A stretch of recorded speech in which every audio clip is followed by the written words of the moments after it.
urugero urabyutse mu gitondo warangiza uraryamye ufashe telefone ugeretse akaguru ku kandi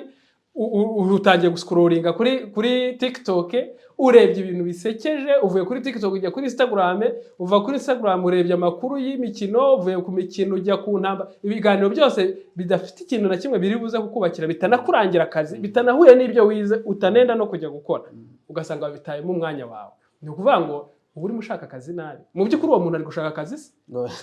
araryamye ubwo buriri nibwo buzamuha akazi mbe hajya mu buzima umuntu n'impaka akore ibyo yize